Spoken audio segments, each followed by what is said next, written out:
चौहान संबोधित कर रहे हैं। अनेकों अनुयायी हैं जो पर्यावरण को बचाने की प्रेरणा दे रहे हैं।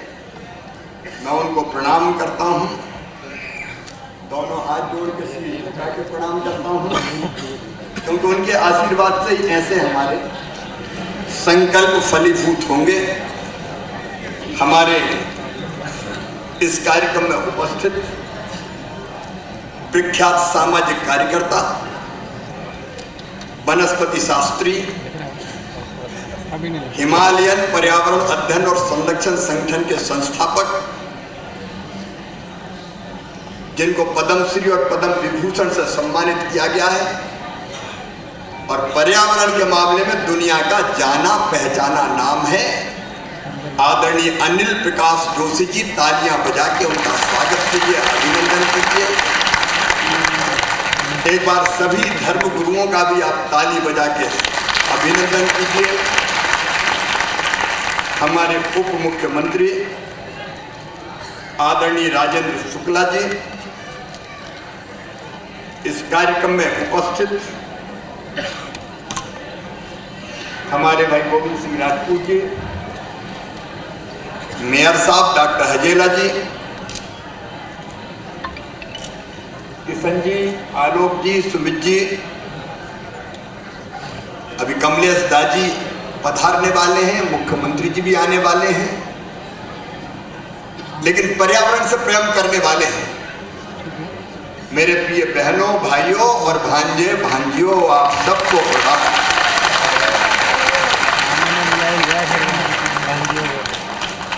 आप सबका मैं हृदय से स्वागत करता हूं। सांसद जी भी सामने बैठे हैं, रमाकांत जी, ऐसे कई राजनीतिक क्षेत्र में काम करने वाले प्रमुख कार्यकर्तागण और सामाजिक कार्यकर्ता बैठे, अलग अलग संगठन यहाँ आए।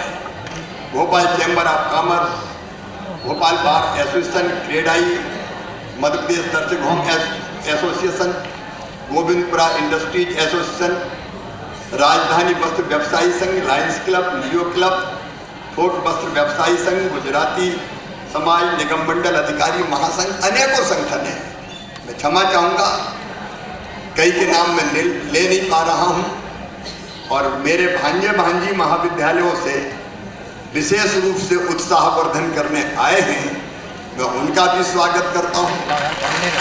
और आज अधिकार, एक बात मैं कहना चाहता हूँ, कुछ लोग कहते हैं दुनिया बड़ी खराब है, खराब जमाना आ गया है, पर्यावरण सम्मेलन चल रहा है रविंद्रनाथ भवन, लेकिन मैं कहता हूं हाँ आने वाले हैं, दुनिया खराब नहीं है। उदय प्रकाश जी का स्वागत। जल्दी आ जाओ आप। मैं ये कहता हूं कि दुनिया में अच्छा काम करने वाले ज्यादा हैं और बुरा काम करने वाले कम हैं। बोलो सही बात है कि नहीं? जोर से बताओ, सही है कि नहीं? कहाँ है बुरे?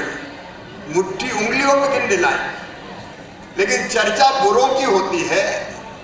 एक आध घटना हो जाती है, चर्चा उसी की ज्यादा होती है। ये अच्छा काम करने वाले कितने लोग यहाँ बैठे हुए हैं कि सब अच्छा काम करने की भावना से आए हैं, और इसलिए मत कहो कि दुनिया खराब है।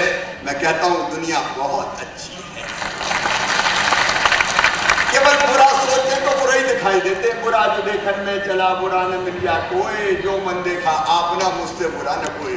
मुझे तो सब अच्छे ही अच्छे दिखाई दे रहे हैं, सभी तो पेड़ लगा रहे हैं। और मित्रों, भारत के कुछ संदेश है दुनिया। एक संदेश भारत का, एकम सत्य विप्रा बहुधा वदन्ति। सत्य एक है, विद्वान उसको अलग अलग तरीकों से कहते हैं। किसी भी रास्ते जाओ, अंधता पहुंचोगे उसी के पास। लेकिन एक और संदेश है भारत, जो मैं आज इस मंच से उद्घोषित करना चाहता हूं। आत्मवत् सर्वभूतेषु, सबको अपने जैसा मानो, दूसरा कोई है ही नहीं, सब अपने। सिया राम में सब जग जानी, एक ही चेतना सब में, तो कौन पराया है रे? सब अपने। और इसलिए मैं हमेशा कहता हूं, सबसे प्यार करो, प्रेम ही भगवान है, प्रेम ही ईश्वर है। और दूसरी चीज ये है कि लोगों की सेवा ही भगवान की पूजा है। और इसलिए हमारे यहां कहा है भारत में, आज नहीं हजारों साल पहले, वसुधैव कुटुंबकम, मतलब सारी दुनिया एक परिवार है। अयम निजम परावेत्ति गणना लघुचेतसाम उदार चरिता नाम तो वसुधैव, अरे जोर से बोलो वसुधैव कुटुंबकम, सारी दुनिया एक परिवार, यह संदेश भारत का है। लेकिन इसके आगे और भारत ने कहा दुनिया में केवल मनुष्य नहीं है, हमने उद्घोषित किया प्राणियों में, जोर से बोलो प्राणियों में सद्भावना। मनुष्य मात्र में तो हो ही, जियो और जीने दो, लेकिन प्राणियों में भी सद्भावना हो। और विश्व का ये भारत का संदेश, ये हमारे ऋषियों का संदेश, ये हमारे महर्षियों का संदेश, ये हमारे धर्मगुरुओं का संदेश, विश्व का कल्याण हो। और विश्व का कल्याण तब होगा जब सब सुखी रहेंगे। इसलिए हमारे संतों ने कहा सर्वे भवन्तु सुखिना सर्वे सन्तु निरामया सर्वे भद्राणि पश्यन्तु मा कश्चित् दुर्भाग भवेत्। सब सुखी हो, सब निरोग हो, सबका मंगल हो और सबका कल्याण हो। लेकिन सबका मंगल और कल्याण तब होगा जब पर्यावरण बचेगा और धरती लोगों के रहने के लायक बचेगी। बिना पर्यावरण बचे सबका कल्याण संभव है क्या? जोर से बताओ, है क्या? आज पूरा विश्व चिंतित है, केवल भारत चिंतित नहीं है, पूरी दुनिया चिंतित है। ग्लोबल वार्मिंग, क्लाइमेट चेंज, अब कई बार जब गर्मी आने वाली है तब पता चला बर्फबारी हो रही है। कई बार बारिश होती नहीं है और होती तो ऐसी होती कि दनादन इतना गिर जाता है कि बाढ़ आ जाती है। मौसम बदल रहा है। और मौसम क्यों बदल रहा है?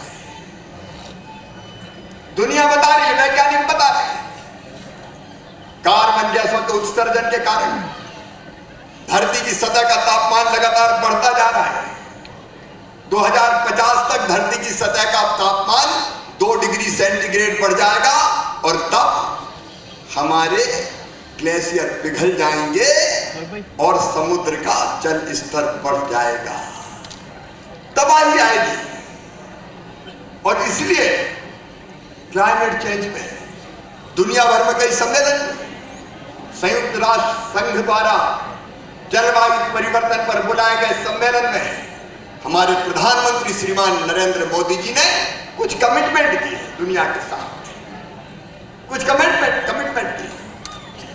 उन्होंने कहा और हमको संदेश भी दिया कि अपनी जीवन शैली पर्यावरण बचाने के अनुकूल बनाओ। मैं आपसे कह रहा हूं, बहुत छोटा सा प्रश्न कर रहा हूं, बताओ धरती आने वाली पीढ़ियों के रहने के लायक बचनी चाहिए कि नहीं? ऐसे नहीं, जोर से बताओ, बचनी चाहिए कि नहीं? और अगर ऐसे ही अंधाधुंध शोषण होता रहा धरती का, पेड़ काटे गए। जब हम छोटे थे, बच्चे थे, तब गांव में जंगल होता था, जंगल कट गए, खेत बन गए,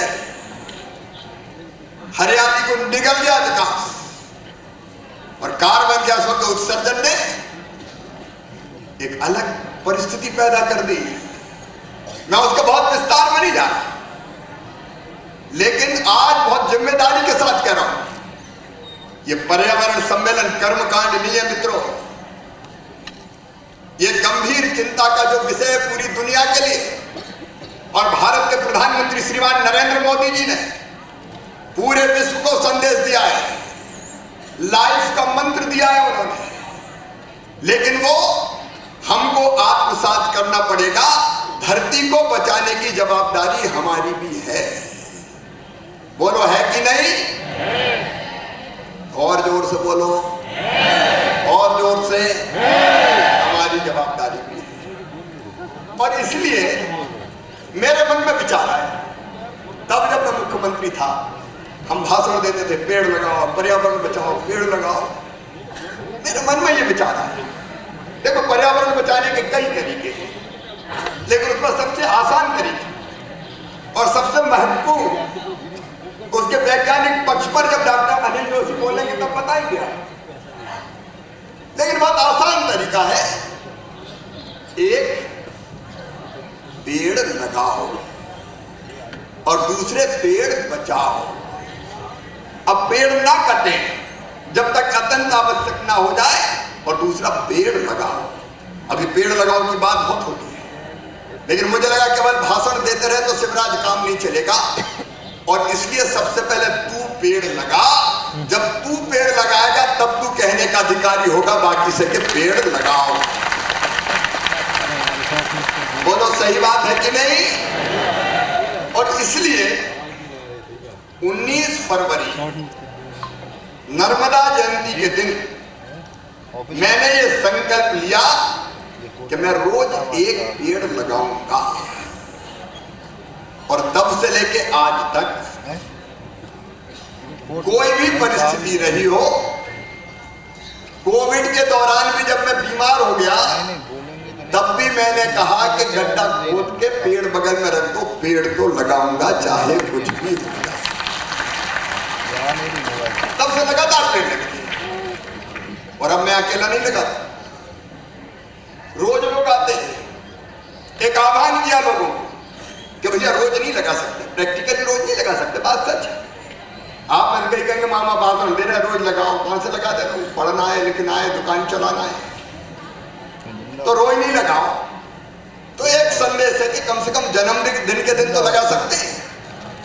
अरे जन्मदिन के दिन लगा सकते हैं पेड़? जोर से बताओ, लगा सकते हैं? कौन कौन लगाएंगे? हाथ उठाओ। सब लगाएंगे, सब लगाएंगे, बिल्कुल। बहुत आसान काम। इससे बेहतर जन्मदिन कौन सा हो सकता है कि हम धरती को बचाने के लिए पेड़ लगाएं। तो जन्मदिन के लगाएं, जन्मदिन के दिन लगाएं। और अगर शादी हो गई हो तो पति पत्नी दोनों मैरिज एनिवर्सरी पे लगाएं। इसमें कोई दिक्कत है क्या? पति पत्नी दोनों, इससे अच्छी मैरिज एनिवर्सरी क्या होगी? आप धरती बचाने का अभियान चला रहे हैं, बेटा बेटी के जन्मदिन पे लगाएं। और अपने माता पिता के पुण्यतिथि में भी पेड़ लगाने से बड़ा पुण्य कोई दूसरा नहीं है। और मुझे आज कहते हो खुशी है, छोटी चीज, लेकिन दुनिया के लिए बहुत महत्वपूर्ण कि अब एक पेड़ नहीं लगता, अब तो रोज कई पेड़ मैं ही लगा देता हूं, क्योंकि मेरे साथ जन्मदिन मनाने वाले आते हैं, शादी की वर्षगांठ मनाने वाले आते हैं। और मैं बाहर जाता हूं तो इतनी श्रद्धा से मैं कहता हूं दुनिया बहुत अच्छी। मैं कहीं भी जाता हूं पहले फोन कर देते हैं, मामा जी पेड़ तैयार कर दिया हमने, आ जाओ। तो पहले से जगह तय, स्थान तय, पेड़ तय। लोग उत्साह में, इसलिए भी कहता हूं दुनिया बहुत अच्छी है। और आज जब मैं अपने मित्रों के साथ घूमा उस क्षेत्र में जहां पेड़ लगे, एक बंजर पहाड़ी, मैंने जो पहला पेड़ लगाया था वो मुझसे दुगना 2.5 गुना हो गया। जब मैं वहां पहुंचा तो मैंने पेड़ को अपनी बाहों में ले लिया, लिपट गया, और मैंने कई बार पेड़ को चूमा जैसे मेरा बेटा या बेटी। कितना आनंद मिलता आप कल्पना नहीं कर सकते। ये पेड़ हमें जीवन देते हैं, ऑक्सीजन देते हैं, बच्चा बच्चा जानता है। तो पर्यावरण बचाने का कितना आसान तरीका है। अब जब एक शिवराज जंगल खड़ा कर सकता है, कोई पहाड़ी नहीं छोड़ूंगा, भोपाल की अभी उम्र है, बाकी जब तक जीऊंगा तब तक लगाऊंगा, हाथ पांव चलेगा।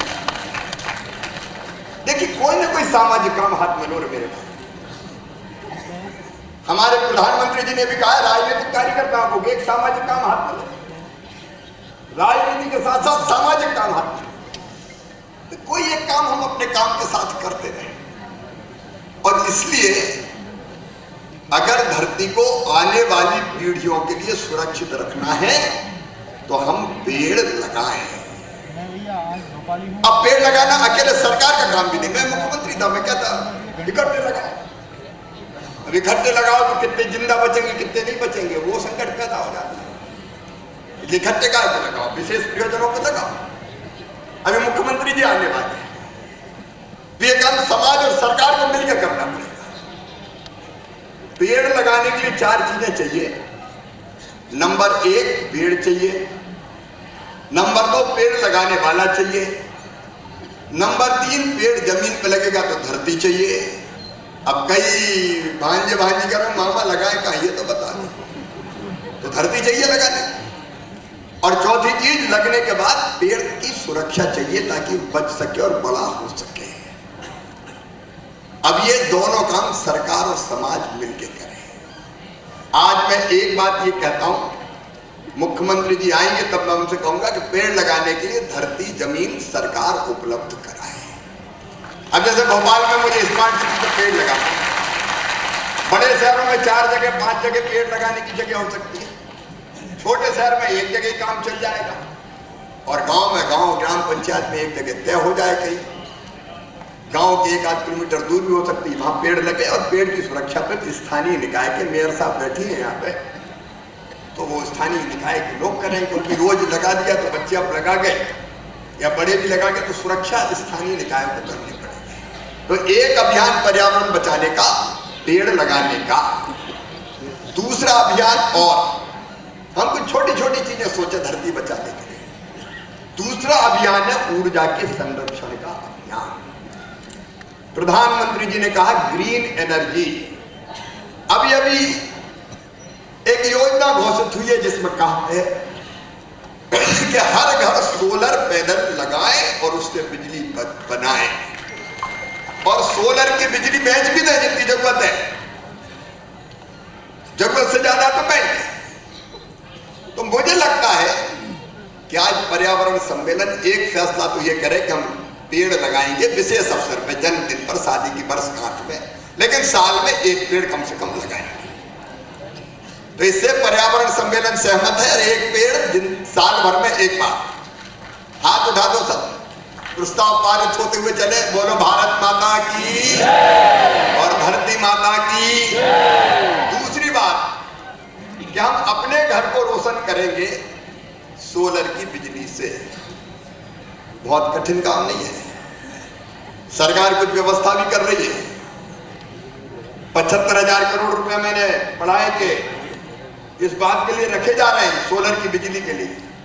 तो अपनी जितनी बिजली की जरूरत है, क्योंकि थर्मल पावर प्लांट से पर्यावरण बिगड़ता है, ऊर्जा बनाने में पर्यावरण को नुकसान पहुंचता है। और सूरज तो हमेशा चमकने वाला है, सूरज नहीं चमकेगा तो हम में से कोई नहीं चमकेगा, तो सूरज तो चमकेगा। तो भैया सूरज की बिजली बनाओ ना, क्या दिक्कत है? बोलो इसमें कोई दिक्कत है क्या? जोर से बताओ, कोई दिक्कत है क्या? तो आज पर्यावरण सम्मेलन दूसरी बात ये तय करे कि हम यथासंभव, मैं नहीं कह रहा कि कल ही लगाएं, लेकिन हम प्रयास करेंगे हम अपने घर में सोलर की बिजली, सोलर पैनल लगा के बिजली बनाएंगे और यथासंभव लोगों को प्रेरित करेंगे। क्या भोपाल ये तय कर सकता है कि धीरे धीरे पूरा भोपाल सोलर एनर्जी पर चलेगा?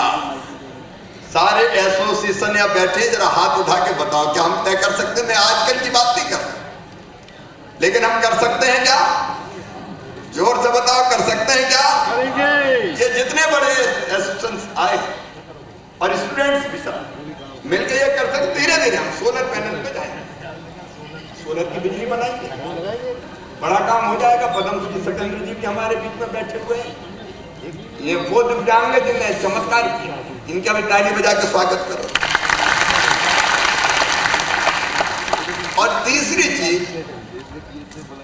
सिंगल यूज जो प्लास्टिक है, मैं हर प्लास्टिक की बात नहीं कर रहा, सिंगल यूज प्लास्टिक का उपयोग ना हो इस बात का प्रयास करेंगे। बोलो हो सकता है? ये हो सकता है, जोर से हो सकता है। ऐसे नहीं चलेगा काम। अरे सिंगल यूज प्लास्टिक का उपयोग रुक सकता है?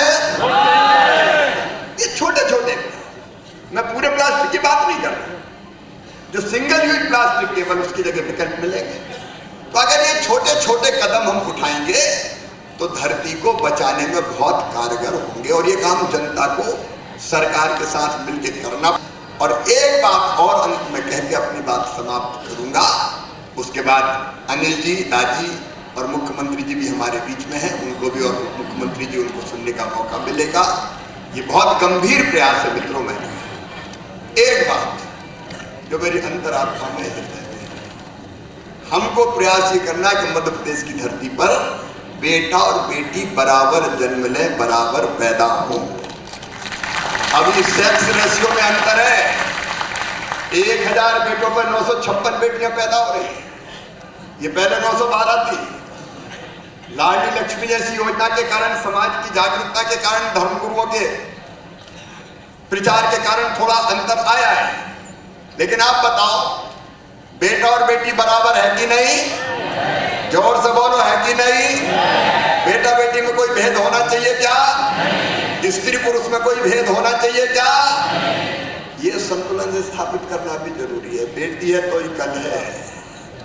मैंने कई जगह कहा कि बेटी नहीं बचाओगे तो बहू कहां से लाओगे? धरती चल नहीं सकती। और इसलिए बेटियों की पूजा, ये संदेश देने का प्रयास है कि हम बेटियों को भी आने देंगे, बेटियों का सम्मान करेंगे, माताओं का भी सम्मान करेंगे। ये भी धरती को बचाने का ही विषय है।